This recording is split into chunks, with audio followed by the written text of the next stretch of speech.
It's simple, it's straight, it's been touched. But one thing to also take into remembering of this is that the VAR also has the technology of semi-automated offside technology, where they are able to see at that kick point and have that extra technology to say when there is a touch on that ball. So every time we have a strike here, we have that ability for that. There's not a chip in the ball, which is what we saw at the World Cup here, but with that extra layer of technology gives that additional sequencing. So from a VAR perspective, they're taking a look at not just the video, but as well as the touch points, where semi-automated has about 26 different cameras looking at limb tracking technology, as well as the camera that's on the ball in and of itself, which gives that VAR the ability to be more concise and direct and know when that ball was actually touched outside from the naked eye as well. So VAR will then come in on to the referee. The referee is always listening into the ear and waiting for a VAR to say check complete before they continue with the next kick. So naturally, when they're saying we're checking, the referee holds play on this. So at this point, VAR is not only looking at the video,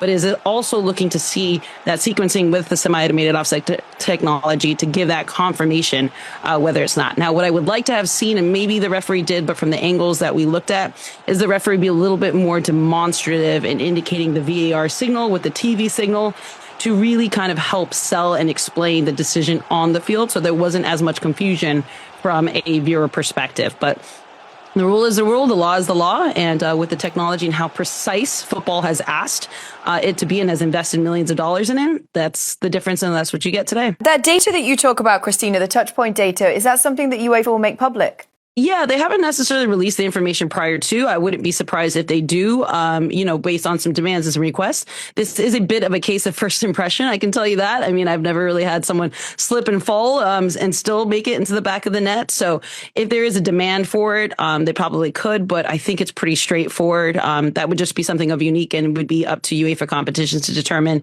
whether that is something they would want to allow, because it could be a little bit of a slippery slope in the sense that if there's a future decision that's being objected, whether or not they want to set that type of a case precedence in releasing that type of information. I assume that when you're talking to us, you're assuming that there is data that supports the fact that there was a double touch and that that's why that decision was made. But just from looking at that footage, Terry says that he sees it clearly. Do you see it clearly?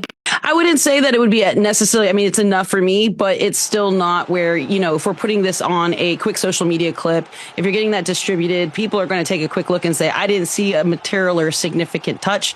There's a little bit, it's about right there, but when you kind of zoom in on it from the angles that we have, as opposed to the angles that the referee team has with a lot more different types of angles and the ability to zoom in at a higher resolution, there could be some doubt put into play based on the resolution of the camera and the depth of it.